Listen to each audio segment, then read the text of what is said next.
Welcome to rhythm of learning. കഴിഞ്ഞ ദിവസം നമ്മൾ സ്വാതി തിരുനാൾ വരെയുള്ള തിരുവിതാംകൂർ രാജാക്കന്മാരെ കുറിച്ചാണ് പഠിച്ചത് അല്ലെ. ഇന്ന് നമ്മൾ പഠിക്കാൻ പോകുന്നു ഉത്രം തിരുനാൾ മാർത്താണ്ഡവർമ്മ. ആരെയാണ്? ഉത്രം തിരുനാൾ മാർത്താണ്ഡവർമ്മയെ കുറിച്ചാണ് പഠിക്കണേ. ഈ ഉത്രം തിരുനാൾ മാർത്താണ്ഡവർമ്മ 1847 മുതല് 1860 വരെയുള്ള കാലഘട്ടത്തില് തിരുവിതാംകൂർ ഭരിച്ചിരുന്ന ഭരണാധികാരിയാണ്. ഉത്രം തിരുനാൾ മാർത്താണ്ഡവർമ്മയെ കുറിച്ച്, സ്വാതിരുനാളിന്റെ അനിയനൊക്കെയാണ് അല്ലെ. ഉത്രം തിരുനാൾ മാർത്താണ്ഡവർമ്മയെ കുറിച്ച് എപ്പോഴും പരീക്ഷയ്ക്ക് ചോദിക്കാറുള്ള ഒരു ചോദ്യം, വർഷം പറയട്ടെ ടീച്ചർ. 1859 ജൂലൈ 26. ഇപ്പോഴെങ്കിലും നിങ്ങൾക്ക് മനസ്സിലായോ എന്താണ് ചാന്നാർ സ്ത്രീകൾക്ക് മാറുമറയ്ക്കാനുള്ള അവകാശം അല്ലെ, സ്വാതന്ത്ര്യം അനുവദിച്ചുകൊണ്ട് ഉത്രം തിരുനാൾ മാർത്താണ്ഡവർമ്മ ഉത്തരവ് പുറപ്പെടുവിച്ച വർഷമാണ് 1859 ജൂലൈ 26. അപ്പൊ ചാന്നാർ ലഹള അല്ലെ, ചാന്നാർ ലഹള നമ്മൾ പഠിച്ചിട്ടുണ്ട്.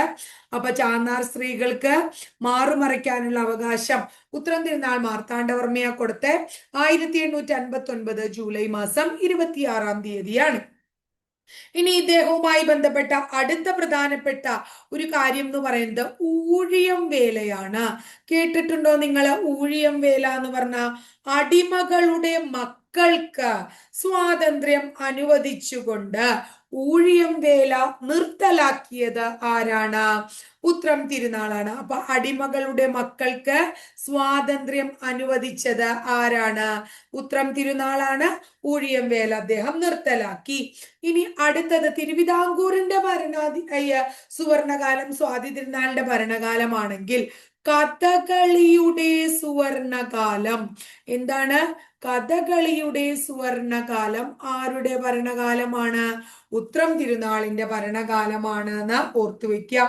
ഇനി പെൺകുട്ടികൾക്ക് 1859 തിരുവനന്തപുരത്ത് പെൺകുട്ടികൾക്ക് സ്കൂൾ ആരംഭിച്ചു. പെൺകുട്ടികൾക്കായി എന്താരംഭിച്ചു? സ്കൂൾ ആരംഭിച്ചത് ഇദ്ദേഹമാണ്. അതുപോലെ 1857 ആലപ്പുഴയിൽ നമ്മുടെ ആദ്യത്തെ പോസ്റ്റ് ഓഫീസ് ആരംഭിച്ചപ്പോഴും അല്ലെങ്കിൽ സ്ഥാപിതമായപ്പോഴും തിരുവിതാംകൂർ മഹാരാജാവ് ഇദ്ദേഹമാണ്. തിരുവനന്തപുരത്ത് നേപ്പിയർ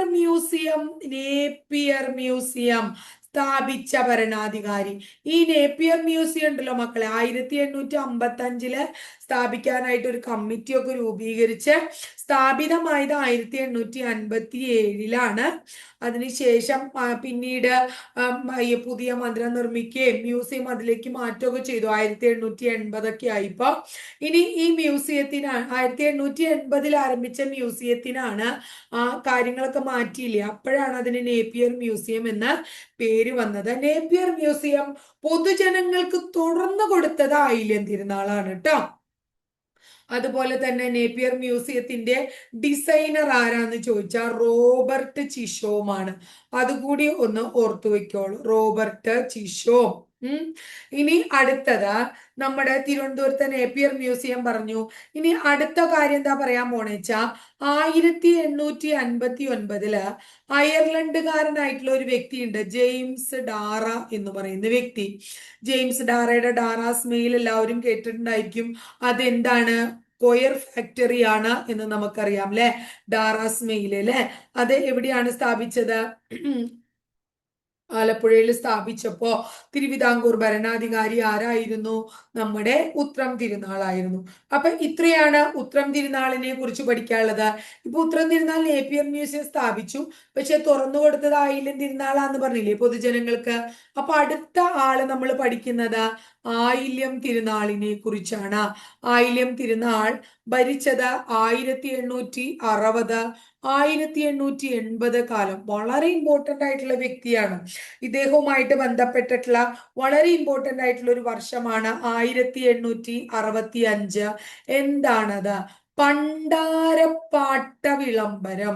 കണ്ടിട്ടില്ലേ ക്വസ്റ്റ്യൻ പേപ്പറിൽ ഇഷ്ടം പോലെ?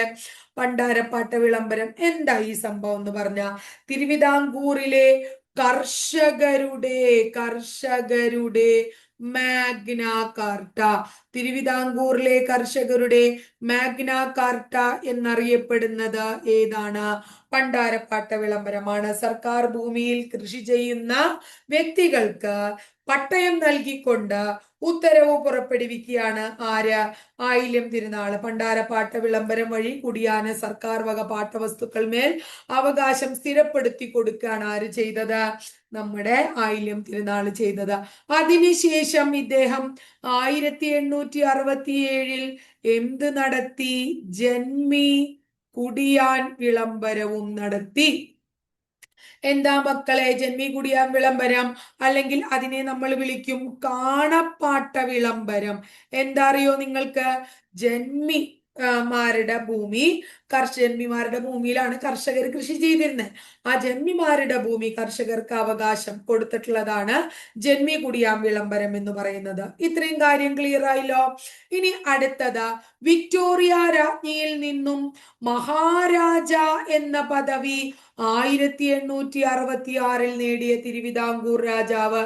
ബ്രിട്ടീഷ് രാജ്ഞി ഓർഡർ ഓഫ്, എന്താണ്? Order of star of India, order of star of India എന്ന അവാർഡൊക്കെ ആർക്ക് കൊടുത്തു ഇത്രേ? ആയില്യം തിരുനാളിന് കൊടുത്തു എന്ന് ഓർത്തു വെക്കുക കേട്ടോ.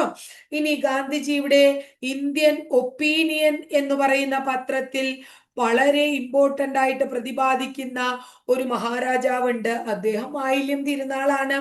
അതുപോലെ തന്നെ ഇദ്ദേഹത്തിന്റെ കാലത്താണ് എന്താ ഇത് സ്ഥാപിച്ചത്? പുനലൂർ തൂക്കുപാലം സ്ഥാപിച്ചത്. പുനലൂർ തൂക്കുപാലം സ്ഥാപിച്ച മഹാരാജാവിനേക്കാൾ ഉപരി ബ്രിട്ടീഷുകാരന്റെ പേര് പരീക്ഷയ്ക്ക് ചോദിച്ചിട്ടുണ്ട്.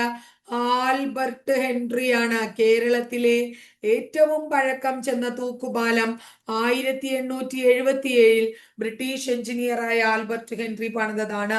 തിരുവനന്തപുരത്ത് മാനസിക രോഗ ആശുപത്രി ഇദ്ദേഹം പണിതു. അതുപോലെ തന്നെ ജനറൽ ഹോസ്പിറ്റൽ ഇദ്ദേഹത്തിന്റെ കാലത്ത് ഇദ്ദേഹം കൊണ്ടുവന്നു. ഇനി എന്താ പറയാ, ഗവൺമെന്റ് ആർട്സ് കോളേജ് ഇദ്ദേഹത്തിന്റെ കാലത്താണ് തിരുവനന്തപുരത്ത് കൊണ്ടുവന്നത്. ഇനി അടുത്തത് ലോ കോളേജ് ഇദ്ദേഹത്തിന്റെ കാലത്താണ് കൊണ്ടുവന്നത് കേട്ടോ.